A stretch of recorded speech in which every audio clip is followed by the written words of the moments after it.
दिमाग कह लीजिए या फिर मस्तिष्क, ये हमारे शरीर का सबसे जरूरी अंग होता है। वो दिमाग ही है जिसकी मदद से न्यूटन ने ग्रेविटी और एडिसन ने बल्ब की खोज की थी। दिमाग के बिना हमारा शरीर एक जगह से दूसरी जगह हिल भी नहीं सकता। कुदरत ने हमारे शरीर के इस अंग को इतना स्पेशल बनाया है जिसे आज तक वैज्ञानिक भी नहीं समझ सके हैं। जब ये इतना महत्वपूर्ण अंग है तो जाहिर सी बात है कि इसकी सुरक्षा के लिए भी कुदरत ने बहुत कुछ बना रखा है और शायद इसीलिए दिमाग को हमारे शरीर का सबसे सुरक्षित अंग कहा जाता है। पर कभी कभी हादसों में हमारे शरीर के सबसे सुरक्षित अंग दिमाग में भी गंभीर चोटें आ जाती हैं, जिनसे उभरने के लिए सबसे सही उपाय होता है दिमाग का ऑपरेशन करवाना। ऐसे में सवाल तो उठता ही है कि आखिर कैसे हमारे शरीर के सबसे सुरक्षित अंग का ऑपरेशन होता होगा, और इसी सवाल का जवाब आज की वीडियो में हम जानने वाले हैं। तो आज की ये वीडियो काफी इंटरेस्टिंग होने वाली है, इसीलिए इसे लास्ट तक जरूर देखना। दोस्तों, हमारा दिमाग हमारे शरीर का वो महत्वपूर्ण अंग है जिसके बिना हमारी बॉडी कुछ भी नहीं कर सकती। और जैसा कि हमने आपको बताया कि हमारा दिमाग हमारे शरीर का सबसे जरूरी हिस्सा है, तो जाहिर सी बात है कि इतने महत्वपूर्ण और नाजुक अंग को खुला तो नहीं छोड़ा जा सकता। और इसीलिए प्रकृति ने हमारे दिमाग को सुरक्षित रखने के लिए कई अलग अलग लेयर्स बनाई हैं, जो कि हमारी रक्षा करती हैं और ह्यूमन ब्रेन को बड़ी से बड़ी चोट से भी बचाती हैं। इन प्रोटेक्टिव लेयर्स में सबसे पहले जो लेयर होती है उसे हम स्कल कहते हैं। स्कल यानी कि हमारी खोपड़ी वो पहली प्रोटेक्टिव लेयर होती है जो हमारे दिमाग को बचाने का काम करती है। हमारी खोपड़ी मजबूत हड्डियों से बनी होती है जो दिमाग पर आने वाली हर चोट को खुद के ऊपर ले लेती है। वैसे तो खोपड़ी ही हमारे दिमाग को काफी हद तक प्रोटेक्ट कर लेती है, मगर हम आपको बता दें कि खोपड़ी के अलावा भी ब्रेन को प्रोटेक्ट करने के लिए 3 अलग अलग टिश्यू होते हैं। इन टिश्यूज को मेनिंग्स कहा जाता है। अब इन टिश्यूज में सबसे पहला और खोपड़ी के बाद वाला जो टिश्यू होता है उसे डूरामेटर कहते हैं। ये डूरामेटर टिश्यू खोपड़ी के अंदरी हिस्से से जुड़ी होती है। इसके बाद जो टिश्यू हमारे दिमाग की प्रोटेक्शन के लिए होता है उसे आर्कनॉइड मैटर कहते हैं, और ये टिश्यू इन दोनों ही टिश्यूज के बीच में लोकेटेड होता है। इसके बाद आखिरी जो टिश्यू होता है उसे पिया मीटर कहते हैं। पिया मीटर न सिर्फ हमारे दिमाग की आखिरी प्रोटेक्टिव लेयर होती है बल्कि ये ब्रेन की बाकी प्रोटेक्टिव लेयर्स को भी संभालती है। इसके अलावा भी हमारे दिमाग के प्रोटेक्शन के अलग अलग सेंसर्स हमारे ब्रेन में मौजूद होते हैं, और ये सेंसर्स भी ठीक उसी तरह ह्यूमन ब्रेन को प्रोटेक्ट करते हैं जिस तरह से बाकी प्रोटेक्टिव लेयर्स करती हैं। अब इतनी सारी प्रोटेक्टिव लेयर्स के बारे में जानकर आपको ये तो पता चल ही गया होगा कि कुदरत ने हमारे दिमाग को सुरक्षित रखने के लिए क्या कुछ किया है। ऐसे में इतने प्रोटेक्टिव ब्रेन में भी कभी कभी ट्यूमर हो जाता है या फिर किसी एक्सीडेंट की वजह से ब्रेन डैमेज हो जाए तो डॉक्टर्स हमें इसकी सर्जरी करवाने के लिए कहते हैं। ऐसे में इतने प्रोटेक्टिव ऑर्गन से ट्यूमर को निकालना या फिर उसका ऑपरेशन करना काफी मुश्किल भरा काम हो जाता है। अब आपके मन में भी ये सवाल आ रहा होगा कि डॉक्टर्स इतने कठिन काम को कैसे करते होंगे, इसीलिए अब हम आपको बताएंगे कि किस तरह डॉक्टर्स दिमाग का ऑपरेशन करते हैं।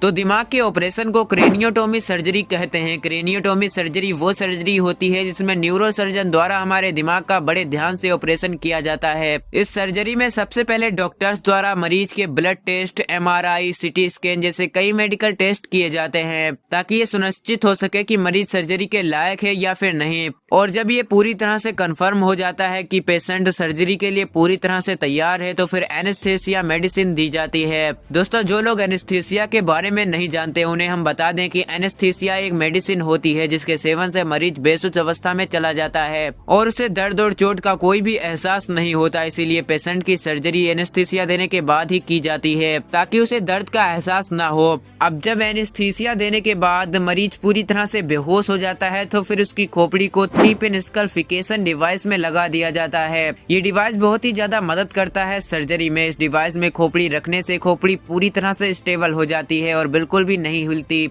जिसकी वजह से डॉक्टर्स को सर्जरी करने में दिक्कत नहीं होती। इसके बाद जब पेशेंट की खोपड़ी में 3-पिन स्कल्फिकेशन डिवाइस फिट हो जाता है तो फिर मरीज के सिर से सभी बालों को रिमूव कर दिया जाता है और डॉक्टर्स द्वारा उस पार्ट की स्किन को भी हटा दिया जाता है जहां पर सर्जरी करनी होती है। और इसके बाद शुरू होती है मेन क्रेनियोटोमी सर्जरी, जहां सबसे पहले न्यूरोसर्जन ड्रिल मशीन की मदद से हमारी खोपड़ी में 3 छोटे छोटे छेद बनाते हैं जिसकी मदद से वो क्रेनियोटोमी को खोपड़ी के अंदर डालते हैं। अब आप सोच रहे होंगे कि ये क्रेनियोटोमी क्या होता है। तो क्रेनियोटोमी एक टूल होता है जिसकी मदद से न्यूरोसर्जन खोपड़ी के उस हिस्से को निकाल देते हैं जहाँ पर ऑपरेशन होना होता है। इस निकले हुए खोपड़ी के हिस्से को बोन फ्लेप कहते हैं और न्यूरोसर्जन बोन फ्लेप को काफी संभाल कर रखते हैं क्योंकि सर्जरी के बाद इसे फिर से उसी जगह पर लगाना होता है। क्रेनियोटोमी इस सर्जरी का सबसे जरूरी टूल होता है जो किसी सर्जन को सबसे ज्यादा मदद करता है ऑपरेशन में। अब जैसा कि हमने आपको बताया कि खोपड़ी के अलावा हमारे दिमाग की प्रोटेक्शन के लिए और भी 3 लेयर्स होती हैं और दिमाग की सर्जरी के लिए इन्हें भी हटाना बहुत जरूरी है। इसीलिए डॉक्टर्स अलग अलग टूल्स की मदद से इन तीनों लेयर्स को हटा देते हैं और हमारे दिमाग तक पहुंच जाते हैं। इसके बाद डॉक्टर्स द्वारा हमारे दिमाग में मौजूद ट्यूमर या फिर दूसरी समस्या को ठीक कर दिया जाता है। और जब ये सर्जरी पूरी तरह से कंप्लीट हो जाती है तो डॉक्टर्स द्वारा उन तीनों लेयर्स को सबसे पहले सील कर दिया जाता है। इसके बाद बोन फ्लेप को उसी जगह पर रख दिया जाता है जहाँ से उसे निकाला गया था और अब जहाँ पर इन तीनों छेदों को किया गया था वहाँ पर मेटल सीट और स्क्रू को लगाकर बोन फ्लेप को सेट कर दिया जाता है। आपको जानकर हैरानी होगी कि ये मेटल पूरी जिंदगी भर मरीज के सिर में ही रहती है। अब इसके बाद स्किन को भी रखकर टांके लगा दिए जाते हैं और इस तरह हमारे दिमाग की सर्जरी पूरी हो जाती है।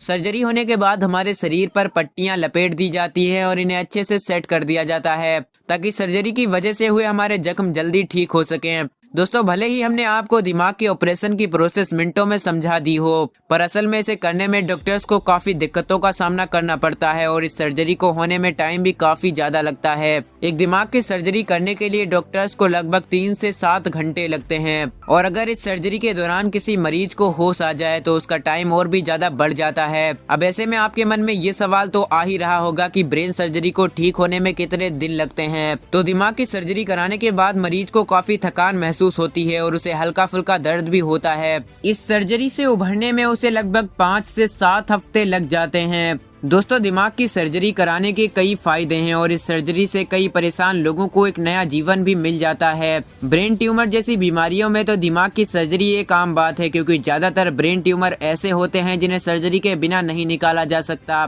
पर जैसा कि हर सिक्के के 2 पहलू होते हैं वैसे ही दिमाग की सर्जरी कराने के कुछ फायदे के साथ साथ नुकसान भी होते हैं, जिनमें से एक सिर में सूजन आना भी होता है। कई बार दिमाग की सर्जरी करवा चुके मरीजों को दिमाग में सूजन आ जाती है। हालांकि ये सूजन अपने आप ही ठीक भी हो जाती है और कभी कभी देखा जाता है कि दिमाग की सर्जरी करवा चुके मरीज की याददाश्त में भी कमजोरी आती है। दिमाग के ऑपरेशन के बाद मरीज को खाने पीने में काफी परहेज करना पड़ता है और उसके लिए शराब पीना, ज्यादा नमक खाना या फिर ज्यादा मीठा खाना घातक साबित हो सकता है। दोस्तों, डॉक्टर्स दिमाग की सर्जरी करने का फैसला तभी लेते हैं जब उनके पास कोई भी रास्ता नहीं बचता। पहले तो वो अपनी तरफ से पूरी कोशिश करते हैं कि मरीज को ऐसे ही ठीक किया जा सके क्योंकि किसी मरीज के दिमाग की सर्जरी करने के बाद वो पहले जैसा नहीं हो पाता। ऐसे में हम तो भगवान से यही प्रार्थना करेंगे कि इस तरह की सर्जरी किसी को भी ना करानी पड़े और हम सभी और हमारे परिवार एकदम ठीक रहें।